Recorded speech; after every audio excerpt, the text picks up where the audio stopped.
এটি আমাদের স্বীকার করতেই হবে যে আপনি বরাবরই এই ব্যাপারে কনসিস্টেন্ট। আপনি সারা এই ব্যাপারটি এমন কি অগস্টে শেখ হাসিনা পালিয়ে যাওয়ার পর সেই অগাস্ট থেকে আপনি বলে আসছেন যে আওয়ামী লীগকে বাদ রেখে নিষিদ্ধ করে নির্বাচন গণতন্ত্র ঠিকঠাক চর্চা হবে না। আমি প্যারাফ্রেজ করছি, correct me if I am রং। প্রধান উপদেষ্টা ডক্টর মোহাম্মদ ইউনূসও সম্প্রতি সরাসরি বলেছেন বিএনপি যেহেতু চায় না সেহেতু আওয়ামী লীগকে নিয়েই নির্বাচন হবে। আওয়ামী লীগ নিয়ে আপনাদের এই অবস্থানের কারণ কি? প্রতিপক্ষের নিষ্ক্রিয়তার মধ্যে আমার মনে হয় এই জায়গায় বলতে বাধ্য হচ্ছি, এই জায়গায় বলতে বাধ্য হচ্ছি যে প্রফেসর ইউনূস সাহেব সঠিক, আমরা যেটা বলেছি সেটা সঠিকভাবে তিনি প্রেজেন্ট করেন নাই। কারণ আমরা চাই, এই কথা আমরা কোথাও বলিনি, আমরা বারবার একটা কথাই বলে এসেছি যে আওয়ামী লীগ একটা রাজনৈতিক দল, সে রাজনীতিতে থাকবে কিনা, নির্বাচন করবে কিনা, it will be decided by the people, not by any particular political party. আমি একটা রাজনৈতিক দল, আওয়ামী লীগ একটা রাজনৈতিক দল। আমি মনে করি এটা আমাদের জন্য শোভনীয় নয়, শালীন নয় যে আরেকটা দল থাকবে কি থাকবে সেই সম্পর্কে কমেন্ট করা। ওকে, পরিষ্কার। নির্বাচনেই সিদ্ধান্ত হবে যে আওয়ামী লীগ থাকবে কি থাকবে না। তাহলে হচ্ছে যে আপনাদের সাথে এইটা নিয়ে ডক্টর ইউনূসের আসলে সেই অর্থে কথা হয় না। আপনি বললেন যে সেটা আসলে হয়তো ওনার কাছে ভুল উপস্থাপন করা হয়েছে বা উনি ভুল বুঝেছেন। আমি জানি না উনি কিভাবে বলেছেন, এটা ওনার বক্তব্য, কিন্তু আমরা এই ধরনের কোনো বক্তব্য দিইনি। দর্শকদের মধ্যে অনেকেই একটি প্রশ্ন করছেন, একটু যেটি হচ্ছে যে আপনি গত 15 বছরের বা যদি আমি বলি যে শেষ 7-8 বছর আপনি অনেক বেশি যার সাথে মাঠের রাজনীতিতে আপনার কথা লড়াই হয়েছে, সে ওবায়দুল কাদের সাহেব একবার বলেছিলেন যে আপনার বাসায় গিয়ে উঠবেন এবং উনি এখন কোথায় আছেন সেটি জানেন না। আপনি জানেন কিনা এটি কেউ জানতে চাইছেন। আপনার কাছে আশ্রয় চেয়েছিলেন কিনা তিনি, আর কি প্রশ্নটা অনেক। আমি এই ধরনের প্রশ্নের উত্তর দেই না। ওকে, এটাকে আমি মনে করি যে রাজনীতিটা এটা খুব ইম্পর্টেন্ট না। ওকে, ঠিক আছে, আমি নেক্সট প্রশ্নে যাই। প্রশ্নে যাওয়ার আগে আসলে আপনার একটি কোট নিয়ে আমরা দর্শকদের কাছে জানতে চাইছিলাম যে সংবিধান সংস্কার হতে হলে নির্বাচিত সংসদ দরকার বলেছিলেন জনাব মির্জা ফখরুল ইসলাম আলমগীর। এই অবস্থান সঠিক বলে মনে করেন কিনা? এই অবস্থান সঠিক বলে মনে করছেন শতকরা 35% দর্শক, শতকরা 65% দর্শক মনে করছেন যে এই অবস্থান সঠিক নয়। 75,000 দর্শকের মধ্যে ভোট দিয়েছেন। আপনি এটা নিয়ে মন্তব্য করলেও করতে পারেন। অনেকেই মনে করছেন যে আগে সংস্কার হওয়া উচিত, পরে নির্বাচন হওয়া উচিত। এই ব্যাপারটিতে কি আপনার কাছে মনে হয় যে এটিতে আসলে কোন একটা রেফারেন্ডাম দেওয়া উচিত, বা এটি আসলে? দেখুন, রেফারেন্ডাম দিলেও তো আপনার কনস্টিটিউশন অ্যাসেম্বলি লাগবে। রেফারেন্ডাম দিবে কে? আপনার মূল জায়গাগুলোতে আপনার ওইভাবে আলোচনা করতে আসলে না, আপনার যে আসলে এই সিদ্ধান্তগুলো নিতে হবে তো একটা elected body. Right, elected body constitution assembly হতে পারে, পার্লামেন্ট হতে পারে। আপনি সংবিধান যখন আপনি পাস করবেন, সেই সংবিধান পাসটা করবে কে? করবে উইথ দ্য অথরিটি। সংবিধান নিয়ে যখন কথা উঠলো তখন আরেকটা জনপ্রিয় কথা এরকম যে এই সরকারের আসলে সংবিধানের এত অনুগামী হওয়া দরকার ছিল না যে আসলে সংবিধানটাকে, আপনি কি এটা কেন সরকারের সংবিধান নিয়ে অনুগামী হওয়া দরকার ছিল না কেন? কারণ এটি ফ্যাসিস্ট হাসিনার সংবিধান, মানে যারা যেটি বলছেন সেটির কথা আমি বললাম আর কি। না, বিষয়টা তো হচ্ছে ফ্যাসিস্টের সংবিধানকে আপনি বিপ্লব করে উড়িয়ে দেন, বাতিল করে দেন, সেটা আপনারা করেন নাই। সেটা তো এই সরকার করে নাই বা তারা করতে পারে নাই। এটা যদি আপনার বাতিল করে দিত, সংবিধানকে উড়িয়ে দিত, একটা বিপ্লবী সরকার গঠন করতো, তাহলে এই প্রশ্নগুলো আসতো। এখন এই প্রশ্নগুলো অবান্তর। এখন এই প্রশ্নগুলো করা মানে হচ্ছে আপনার পিছন দিকে চলে যাওয়া এবং এটাকে ড্র্যাগ করা। আমি মনে করি এই আলোচনাগুলো খুব বেশি প্রয়োজন নেই। আচ্ছা, না, শুধু একটু এটা জানতে চাই যে এটা যে আসলে ওরা বিপ্লবী সরকার করতে পারলো না, তখন যে সংবিধানটাকে উড়াই দিতে পারলো, এর পিছনে কি কোনো কারণ আছে? আপনাদের কোনো পরামর্শ আছে? বা ডক্টর, আমি জানি না, তাদের তো আসলে একটা জিনিস আপনারা কেন ভুল করছেন। যখন এই আপনার বিপ্লব হয় তখন কি ছাত্রদেরই বা আপনার কোন রকমের একটা অর্গানাইজ পলিটিক্যাল পার্টি? দেখেন, একটা বিপ্লব করতে হলে একটা বিপ্লবী সংগঠন দরকার, বিপ্লব করতে হলে একটা বিপ্লবী সেনাবাহিনী দরকার।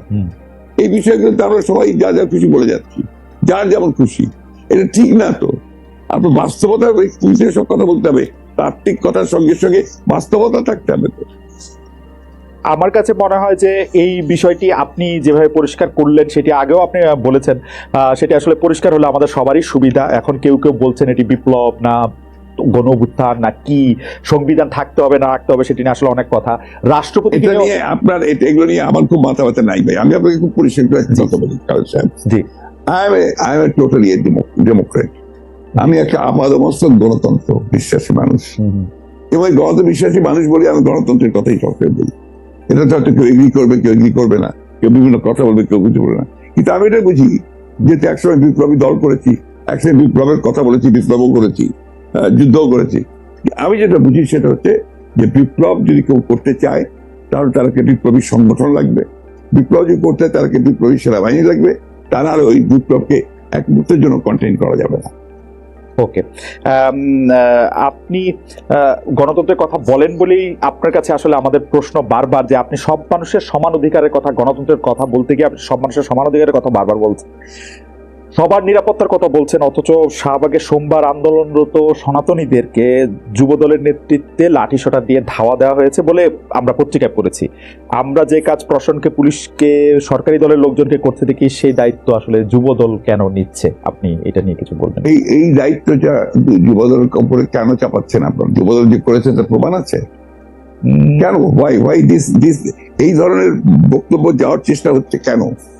আমি সবসময় আমরা লক্ষ্য করেছি যে একটা এই ধরনের ঘটনাগুলোর সঙ্গে বিএনপিকে জড়িত করার চেষ্টা করা হয়। এই ধরনের ঘটনাগুলোর সঙ্গে এটা কোনো মতেই বিএনপির সঙ্গে কোনো সম্পর্ক নেই। এটা হচ্ছে গভর্নমেন্ট, পুলিশ, তারা করেছে এটা। আর সেই সঙ্গে আপনার সেই যারা আপনারা হয়তো সেখানে লোক ছিল তারা করেছে, যুবদলের কেউ এটার সঙ্গে জড়িত ছিল না। তার মানে যুবদলের পার্টি কখনোই ছিল না। তার মানে bdnews24.com এর যে রিপোর্টটা আমরা পড়ছি, সেই রিপোর্টের ক্ষেত্রে এই কথা বলা হয়েছে, তাহলে এটা আসলে ঠিক? আমি এই রিপোর্টের সঙ্গে একমত নই। ওকে, আমরা 5 আগস্টের পরে এইটা খুব দেখতেছি যে বিএনপির সমালোচনা করতেছেন জামায়াতের আমির, বিএনপিকে ইঙ্গিত করে এরকম কথাও বলা হয়েছে তাদের তো নির্বাচনও লাগে না। আওয়ামী লীগ ইতিমধ্যে যা দখল করেছিল, আওয়ামী লীগ ফুটপাত থেকে শুরু করে সব বিএনপি দখল করে নিয়েছে, যা আওয়ামী লীগ 15 বছর সাজিয়েছিল তা দখল করে নিয়েছে, 80% দখল করে নিয়েছে, ইত্যাদি ইত্যাদি। এই ব্যাপারটাকে আসলে পলিটিক্যালি আপনি কিভাবে দেখছেন? যে মানে আসলে মানে আমি পলিটিক্যালি ভাই ভিন্নভাবে দেখি। আমি আপনার ব্যক্তিগতভাবে আমি খুব পজিটিভ মানুষ, আর আমি আপনার ঠিক ওই নিন্দুকের পর্যায়ে পড়ি না ব্যক্তিগতভাবে। মেবি আমার পলিটিশিয়ান হিসেবে দুর্বলতা হতে পারে। আমি প্রত্যেকটা জিনিসকে আপনার সামনে ফরওয়ার্ড লুকিং দেখতে চাই এবং একটা পজিটিভ ভাবে দেখতে চাই। তো সেই কারণেই আপনার জামাত ইসলাম কি বললো না বললো, কবে কি বলেছে না বলেছে, এইগুলো আমি খুব বেশি দেখি না। আপনাকে আমি সত্য কথা বলছি, আমি মনে করি জামাত ইসলাম আমাদের সঙ্গে ইতিপূর্বে ফ্যাসিস্ট বিরোধী আন্দোলন করেছে ছিল, তারা যদি আমরা যুগপৎ আন্দোলন করেছি, তারা যদি আমাদের সঙ্গে আবারও থাকে এবং করে, তখন আমরা সেগুলো চিন্তা করে দেখবো যে তাদের সঙ্গে আমরা কাজ করতে পারবো কি পারবো না। তো জামাত ইসলামের সঙ্গে এই যে একটা বিরোধ সৃষ্টি করার চেষ্টা, বা অন্যান্য দলগুলোর সঙ্গে বিরোধ সৃষ্টি করার চেষ্টা, গণতান্ত্রিক দলগুলোর সঙ্গে বিরোধ সৃষ্টি করার চেষ্টা, এটাকে আমি মনে করি এটা বোধহয় গণতন্ত্রের জন্য খুব শুভ নয়।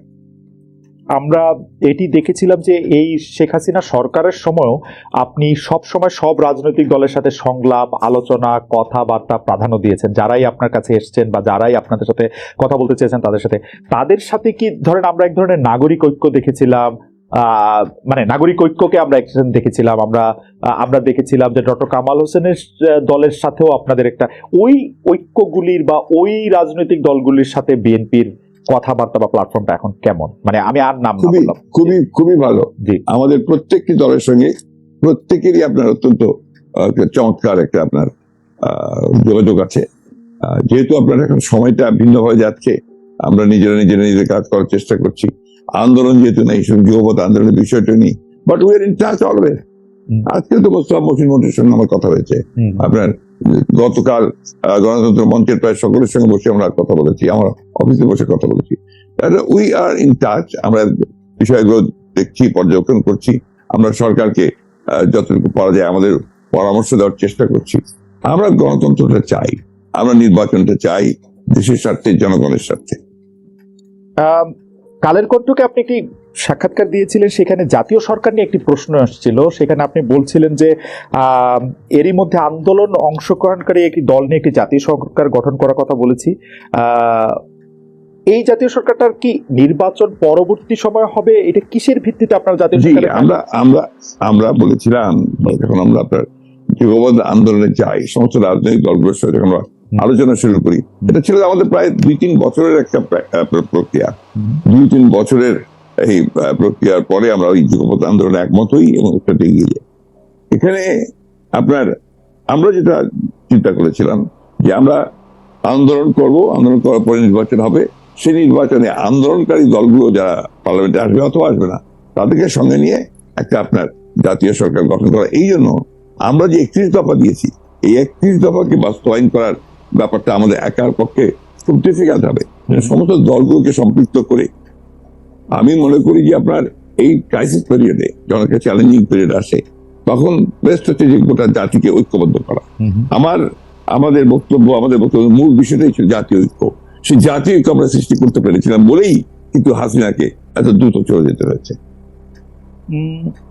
অন্য একটা প্রসঙ্গ, এই প্রসঙ্গে আসলে আপনাকে বারবার এই প্রশ্নের উত্তর দিতে হয়েছে যে অন্তর্বর্তী সরকারে কি কোনো স্থানীয় সরকারের নির্বাচন করা উচিত? আমি এটা আমার ব্যক্তিগত মত আমি বলছি, আমার দলের এখন এ ব্যাপারে কোনো সিদ্ধান্ত হয়নি। তবে স্থানীয় অন্তর্বর্তী সরকারের প্রথম প্রায়োরিটি হওয়া উচিত জাতীয় সংসদ নির্বাচন। অন্তর্বর্তী সরকারের প্রথম প্রায়োরিটি জাতীয় মানে অনেক ক্ষেত্রে বলা হচ্ছে যে নির্বাচিত প্রতিনিধি না থাকার কারণে অনেক সমস্যা হচ্ছে, তৃণমূলে অনেক ঝামেলা হচ্ছে। সেটি এগুলো হচ্ছে সবচেয়ে বড় সমস্যা, তো হচ্ছে পার্লামেন্ট নেই। আচ্ছা, পার্লামেন্ট না থাকলে যে সমস্যা হয় সেটা সবার আগে, এবং জাতীয় পলিটিক্যাল ক্রাইসিস যেটা হচ্ছে দেশে, ইকোনমিক ক্রাইসিস, তার সবকিছুর মূলেই হচ্ছে আপনার দেয়ার ইজ নো পার্লামেন্ট। পার্লামেন্টটা তো একটা শুধু পার্লামেন্ট না, এটা তো দেশের অর্থনীতি, রাজনীতি, সমাজনীতি, স্বাস্থ্য, শিক্ষা সবগুলোকেই তারা একটা পলিসির মধ্যে আনে, নিয়ন্ত্রণের মধ্যে আনে। সেই বিষয়টা আমরা সবার আগে দরকার। নানাভাবে আমি আবার আপনাকে কোট করি, আপনি বলছিলেন যে বিএনপি বিরোধী মনোভাব প্রসঙ্গে যে এটি একটি জাতীয় আন্তর্জাতিক ষড়যন্ত্র।